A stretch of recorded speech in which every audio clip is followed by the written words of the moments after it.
오늘 저는 누가복음 9장 57절에서 62절의 말씀을 가지고 제자의 사명이라는 제목으로 하나님의 말씀을 증거하고자 합니다. 사람들은 좋은 제자가 나오기 위해서는 좋은 스승이 있어야 된다고 말을 합니다.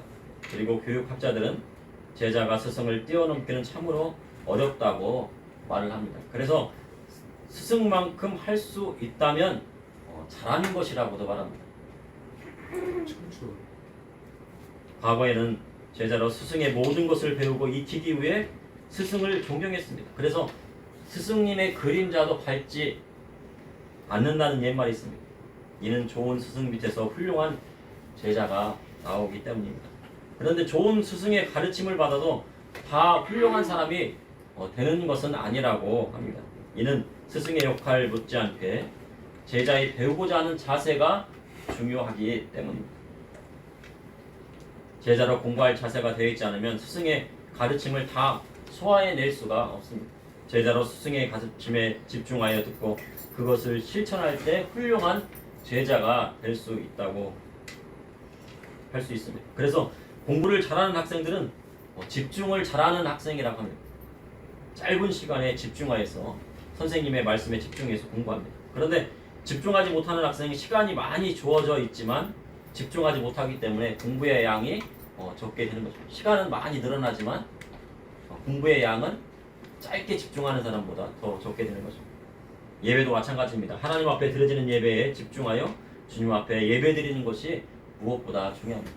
짧은 시간에 하나님 앞에 예배를 드리는데 집중하는 것이 중요합니다. 학생들도 예배 시간에 바른 자세로 예배하여 집중하여 듣는 예배 드리는 습관이 몸속에 배어있게 되면 그것이 나중에 공부로도 적용이 된다고 합니다. 그래서 예배 시간에 바른 자세로 예배 드리는 것 중요합니다.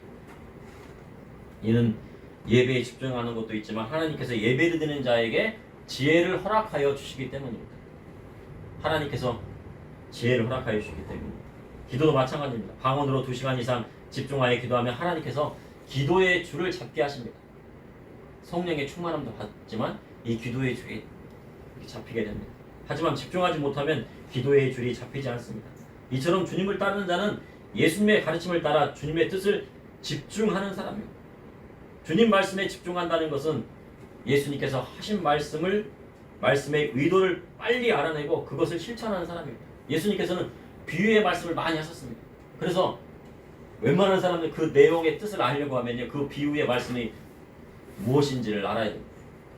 근데 나중에 이제 제자들이 비유의 말씀을 하시고 난 다음에 그것을 잘 몰라서 어떻게 합니까? 따로 가서 다시 이게 무슨 말씀입니까? 비유의 말씀을 잘 모르는 거예요. 예수님께서 하신 말씀의 의도를 모르는 겁니다. 그러니 비유의 말씀을 하시고 말씀을 가르쳐줘도 그 의도를 모르니까 실천할 수가 없죠. 그래서 예수님께서 다시 어떻게 해요? 다시 해석해 주신 것입니다.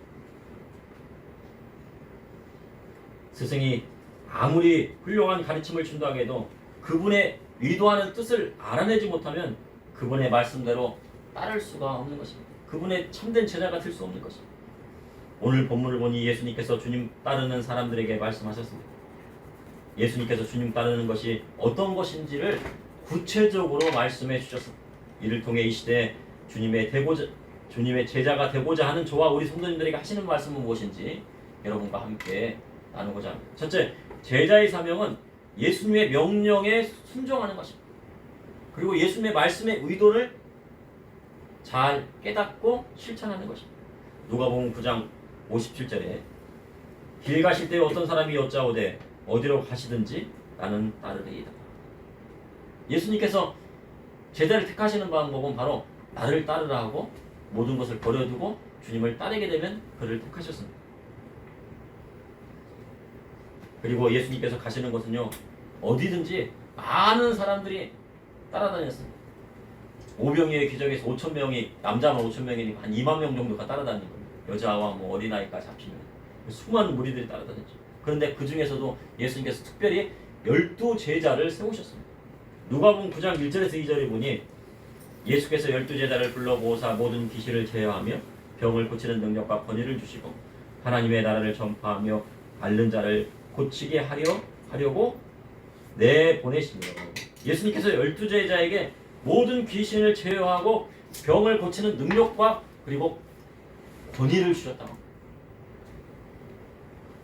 사도행전 2장의 오순절 성령 강림 사건 이전에도 제자들에게요 병 고치는 능력을 주신 것입니다. 근데 이 중에는 누가 있었어요? 간호사 은 30에 예수님을 판 사람들이죠. 그러면 가룟유다도 병을 고쳤을까요? 안 고쳤을까요? 예, 능력 받았죠. 능력 받아가지고 병 고치고 귀신 쫓아내고 또 뭐 했습니까? 사도의 권위까지 받았죠. 예수님의 제자에 된 권위까지도 받았어요.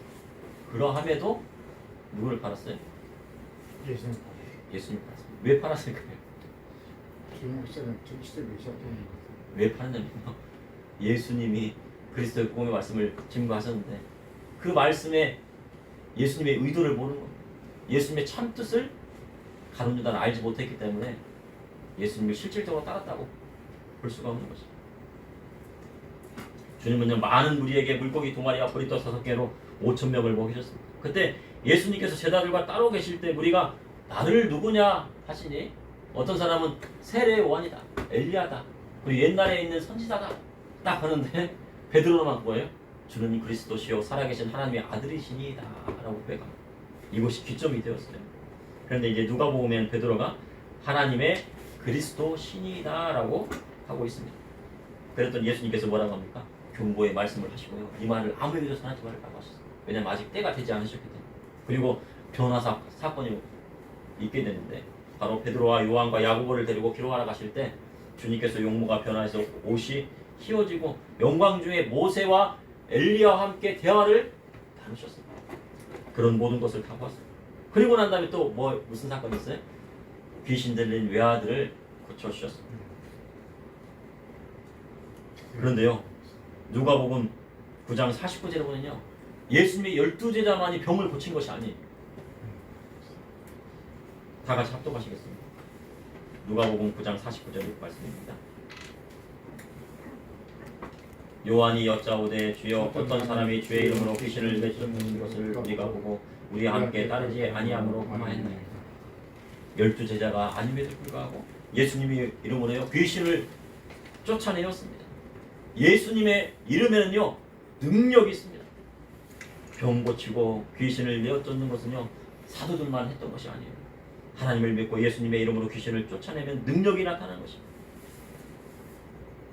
50절에 보니까 예수께서 이르시되 금하지 말라 너희를 반대하지 않는 자는 너희를 위하는 자니라 라고 말씀하신 것입니다. 예수님께서 승천하실 기약이 차서요 예루살렘으로 올라가셨습니다. 이는 예수님의 공생의 마지막 6월절을 보내시기 위함이었습니다. 그런데 사자들 앞서 보내어서 준비하기 위해서 사마리아 마을로 들어가게 됩니다. 뭐 이렇게 준비하니까 뭐 여러 가지 뭐가 있겠죠. 뭐 나귀 새끼도 뭐 준비해야 되고 먹을 것도 준비해야 되고 여러 가지 뭐 이제 6월절이 다가오니까 준비를 많이 해야 되겠죠.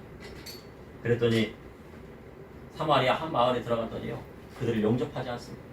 그래가지고 이 제자들이 화가 났어요. 왜 화가 났을까요? 바로 예수님의 제자들을 받아들이지 않고 예수님도 받아들이지 않기 때문입니다. 주님의 제자 야고보와 요한이 하늘로부터 불이 내려서 그들을 멸하게 해달라고요 예수님께 말씀을 드리니까 주님께서 뭐라 그러세요? 제자들을 꾸짖습니다. 그리고 다른 마을로 내려가셨습니다. 예루살렘에 내려가는 길에 어떤 사람이요 주님께 어디로 가시든지 나는 따르리라 하면서요 주님께 말씀을 드렸습니다. 주님께서 여우도 그런데 여우도 굴이 있고 공중에 새도 집이 있을 때 인자는 머리 둘 곳이 없다고 말씀하셨습니다. 많은 사람이요 예수님의 가시는 길에 대동하였지만 그들이 주님을 따르는 목적은 무엇이었습니까? 다른 목적은요 왜 주님을 따르냐면요 표적을 본 까닭이고요 떡 먹어서 배부른 까닭이에요. 예수님 따라다니면 뭐가 있어요? 막 귀신 막 갑자기 막 쫓아내고 병을 막 고치고 병자가 막 갑자기 일어나고 맹인이 막 눈을 뜨고 세상에 그런 구경거리가 어디 있습니까? 대단하죠. 그리고요 그런 구경거리 뿐만 아니고 뭡니까? 떡까지 주세요. 물고기도 주시고 떡도 주시고 배부르니까 막 사람들이 막 많은 사람들이 예수님을 막 따라다녀요. 그런데 그 표적과요 떡 먹고 배부른 것이 본질은 아니에요. 예수님께서 의도하신 것이 아니에요. 그 속에서요 그리스도의 말씀과 하나님 나라를 선포하시기 위해서 했는데 사람들은 하나님 나라는 뒷전으로 있고 뭐만 생각하니까 떡 먹고 배부른 거 그리고 병 고치고 막 그런 은사 막 행하는 거 이런 것만을 바라보고 있었어요. 제자들이 귀신을 쫓아내고 병을 고치니 얼마나 대단합니까? 그리고 그리스도의 복음을 담대히 증거합니다. 그리고 병 고침이 일어나고 귀신 쫓아나는 현장에 많은 사람이 모여들었습니다. 그러니 주님 따라다니면 병 고치고 능력 행하고 내 인생도 바뀌겠구나. 주님 제자 되면 얼마나 멋이 있겠습니까? 내 인생이 내 팔자가 180도 바뀌겠구나. 세상 말로 하면 팔자라고 막 하는데 팔자인지는 잘 모르겠지만 내 인생이 180도 바뀌겠구나. 주의 종이 되면 얼마나 대우받고 어찔까. 큰 목회하면 사람들한테 좋은 대접받고 좋은 차도 타고 다니고 그리고 권위도 생기고 야 얼마나 좋아. 그런 것도 있겠죠. 그런데 그렇게만 생각하면 뭡니까? 큰 오산이라는 것입니다. 주님께서 무엇이라 말씀하셨습니까? 여우는 풀이 있고 공중에 새도 칩이 있다고 말씀하셨습니다. 여우는요 실 동굴이 있습니다. 그리고 공중에 새도 실 칩이 있습니다. 그런데 인자는 머리 굴 곳이 없다고 주님께서 말씀하셨습니다. 주님께서 많은 무리가 올 때요 무리를 따돌려서 한적한 곳으로 기도하러 가신 적이 있어요. 사람들은 막 그 배를 타고 가신 줄 알았는데 나중에 알면 그 배에 안 타고 계세요. 그래서 예수님께서 몰래 따돌린 다음에 몰래 기도하러 가셨어요. 왜 그러셨을까요? 주님은요 쉴 틈이 없으셨어요. 한적한 곳으로 가서 기도하는 것이 쉬는 거예요. 하나님 앞에 기도하는 것이에요. 많은 무리들이 왔는데 주님은요 안식일에도요 잃어버린 양들을 찾아 일하셨습니다. 그러니까 안식일에도 쉴 틈이 없어요. 안식일의 주인은 누구예요? 바로 인자시잖아요. 하나님이신데 안식일은 하나님이신데 안식일의 주인임에도 쉬지 못하게 일하셨어요. 아버지께서 일하시니 나도 일한다 하시면서 주님께서 일하셨어요. 잃어버린 양을 찾아 막 끊임없이 하나님의 말씀을 증거하시고 쉴 틈이 없어요. 쉬고 싶어도 쉴 틈이 없었어요. 그렇습니다. 이것이 주님을 따르는 제자의 삶이에요. 주님 제자의 삶을 살고 싶으십니까? 우리는 보면은 피곤하면은 어디 가서 잠잘 수도 있잖아요. 그렇죠? 집에 가서 푹 쉬면 되잖아요. 하루 종일 잠도 자고 쉬고. 주님께서는 잘 곳이 없어 어디서 주무세요? 배 한편 뒤쪽에서 고물에서요. 담요 같은 거 하나 뒤집어 쓰시고 주무셨어요. 큰 폭풍우가 오는 것도 모르실 정도로 너무 피곤하셔서 주무셨어요. 바로 제자의 길을 간다는 거는요. 그렇게 피곤합니다. 주의 종의 길이라뇨 그리스도의 복음을 전파하는 것입니다. 누가복음 10장에 주님께서 70인을 따로 세우사 각 동네와 각 지역으로 둘씩 앞서 보냈습니다. 주님께서 추수할 것은 많으나 일꾼이 적다고 말씀하셨습니다.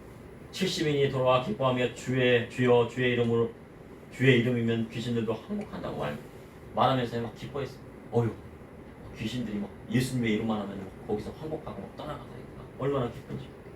그리고 가는 곳마다 주의 복음을 전하고요. 주의 이름으로 병 고치고 귀신 쫓아내니 얼마나 기쁩니까? 그런데 주님께서는 뭐라고 말씀하셨어요?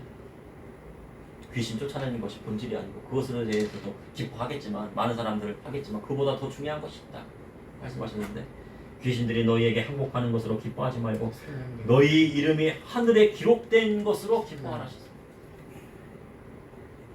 중요한 건 뭐예요? 너희 이름이 하늘에 기록된 것으로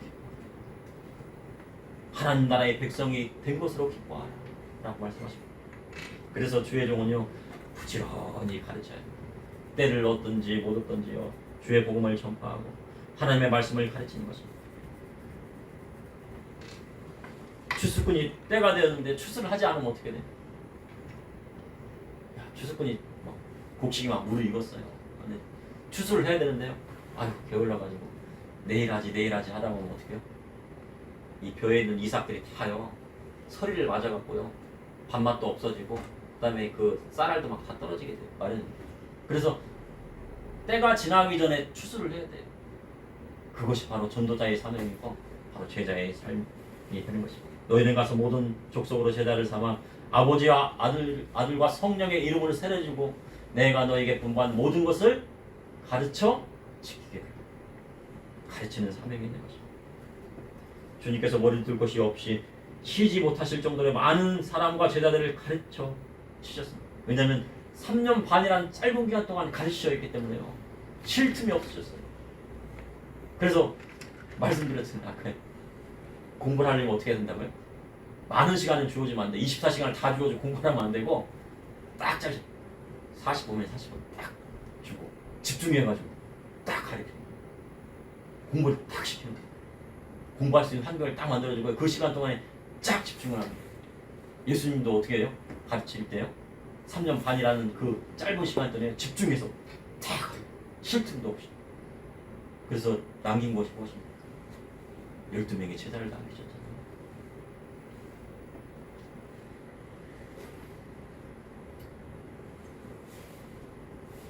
그러면 주위에 가르칠 사람이 없습니까? 그러면 자녀라도 가르치고 또 가르칠 사람이 없어요. 그럼 누구를 가르쳐요? 믿지 않는 형제자매라도 가지고 전도하는 게 뭡니까? 전도하는 게 또 설교입니다. 가르치는 거. 하나님의 말씀을 가르치고 처음에는요, 이게 그 무슨 말이야, 그런 말이 어딨어. 가서 또 얘기해요. 그런 말이 어딨어. 세 번째 또 가요. 그래?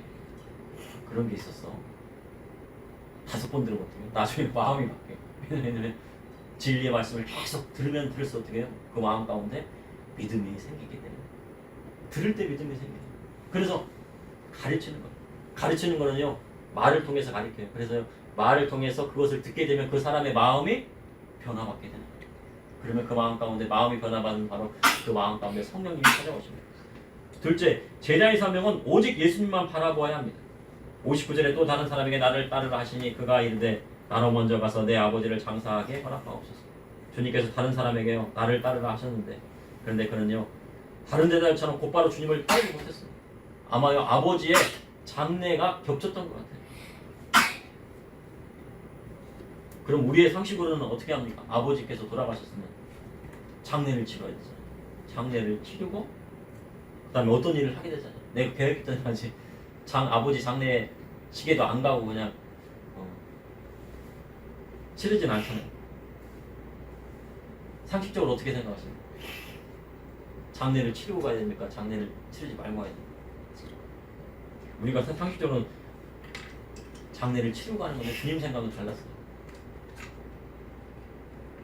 하나님 나라를 위해서 부모님의 장례마저도 다른 사람에게 맡기고 주님을 따르길 원하셨어요.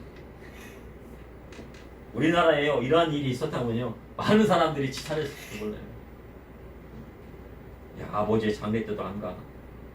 아버지 장례도 치르지 않고 예수님 따른다고 하면요, 야, 저 사람 예수 믿고 미쳤구나. 미쳤어, 정말 미쳤어.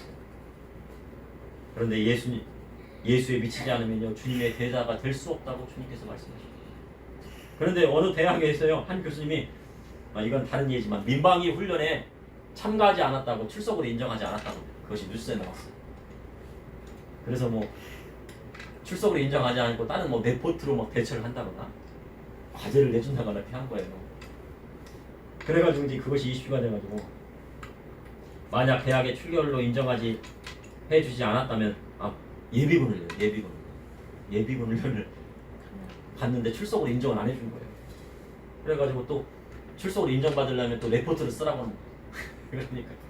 그러니까 그러면 예비군 훈련 뭐하러 가? 국방위 오면 누가 줘?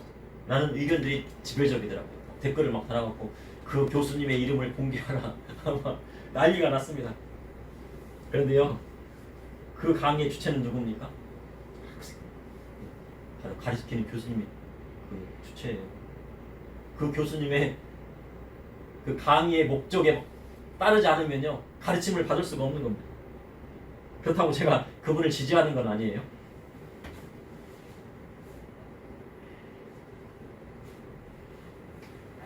교수님께서 그렇게 하시겠다고 하면요, 저지할 수는 없어요. 그리고 그분을 징계할 권한은 없습니다. 왜냐하면요, 그 강의는 누가 맡은 거예요? 그 교수님이 맡은 거예요. 교권이 있기 때문에 지배할 수가 없습니다. 그런데 이는 도의적인 문제가 있다는 것입니다. 어떤 신학교 교수님은요, 아버지 장례 기간에 출석하지 못했는데 출석 인정을 해주지 않았습니다.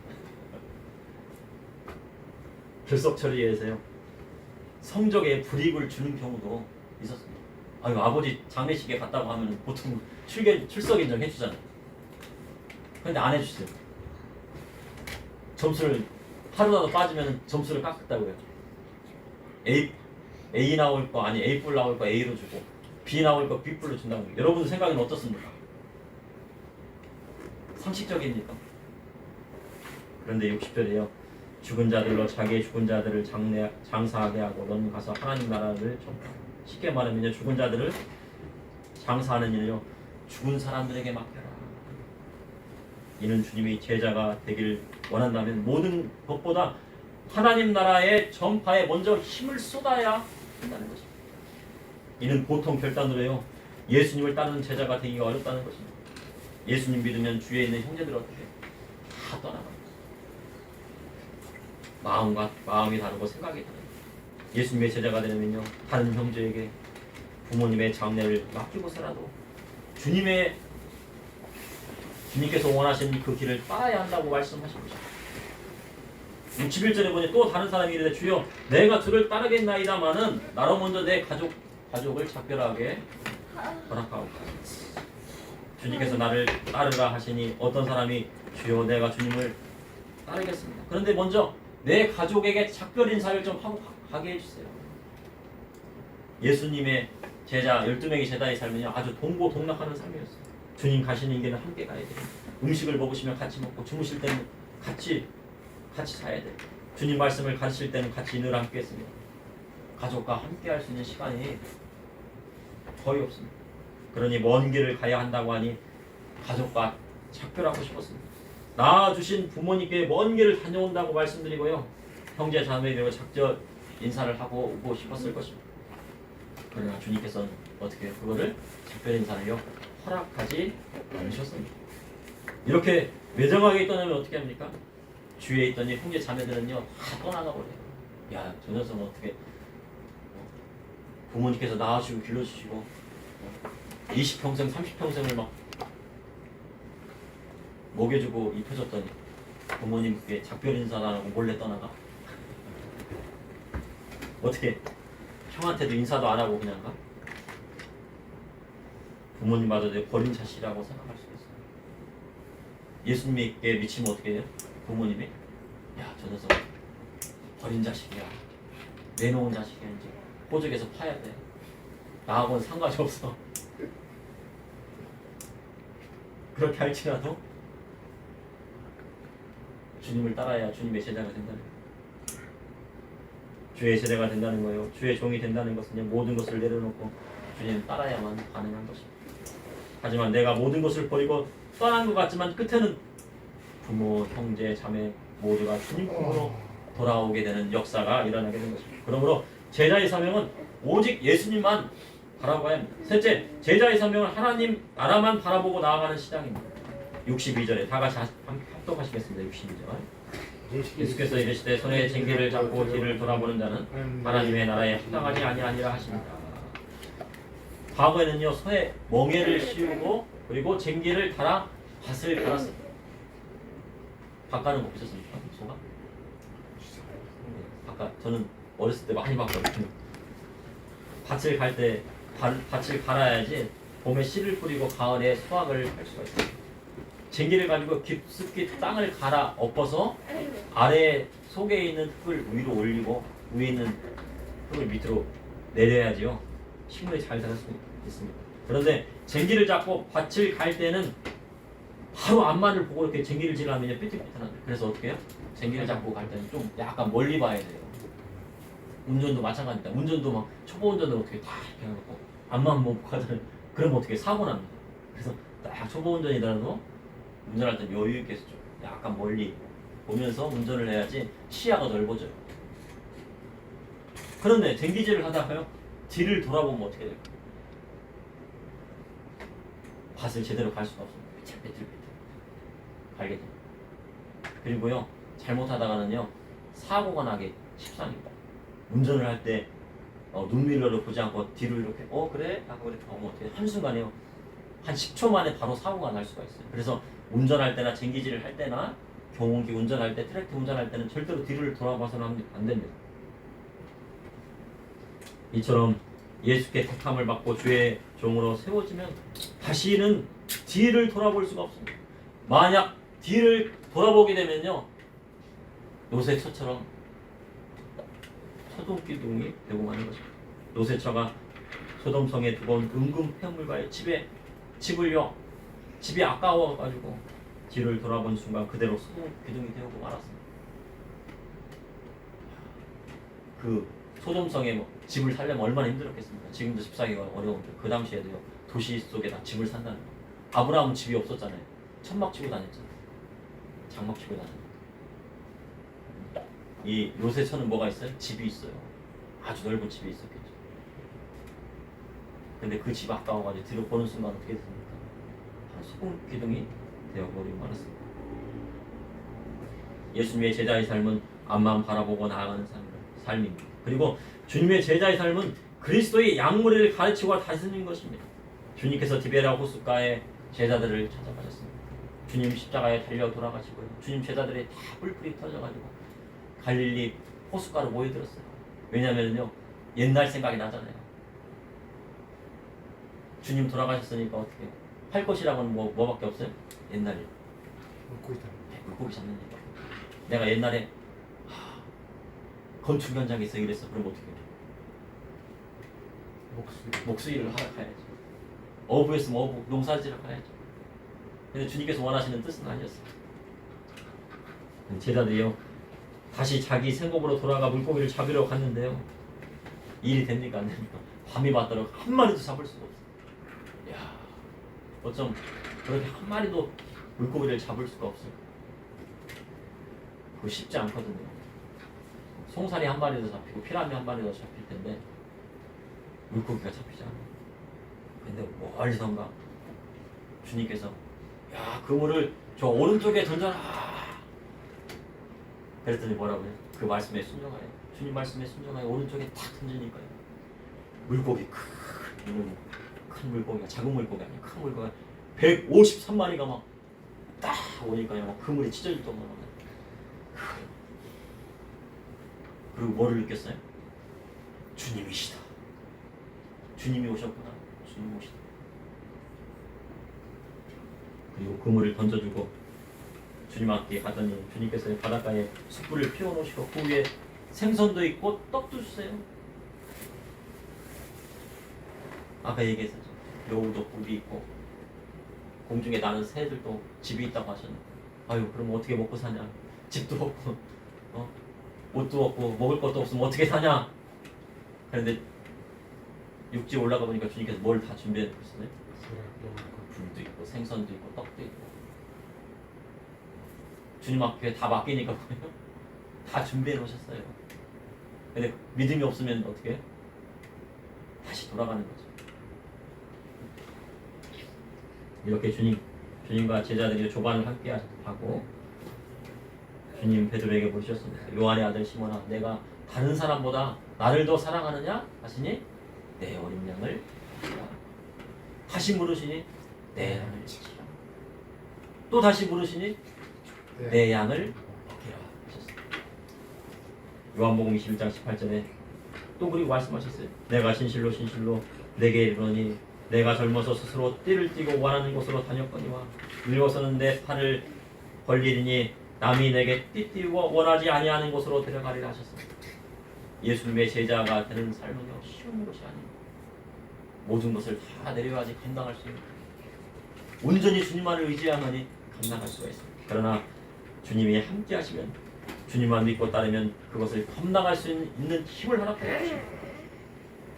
프랑스어로요, 피에로라는 단어가 있습니다. 그런데 이 피에로라는 단어는 베드로에서 유래가 되었다는 겁니다. 피에로는요, 사람들한테 막 실수를 막 하면서 그 실수를 통해서 많은 사람들을 웃기는 광대를 말합니다.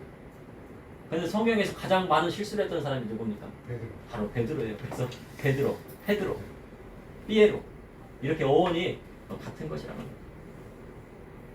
하지만 실수가 많은 베드로도요, 모든 것을 다 버리고 주님 따를 때 하나님께서 함께 하시니 주님께서 맡겨주신 양을 가르치고 다스리는 사명도 감당할 수 있게 되었던 것입니다. 그러므로 제자의 사명은 하나님 나라만 바라보고 나아가는 신앙입니다. 주님 따르는 제자의 삶을 살려면 나의 모든 것을 버리지 않으면 감당할 수 없는 일입니다. 그리고 주님의 제자 되기를 작정하고 그 길에 들어섰으면 다시 돌이킬 수 없는 거예요. 다시 돌이키게 되면 어떻게 돼야 되겠죠. 그들처럼 물고기 잡아도 물고기에 잡힙니까? 잡히지 않나요?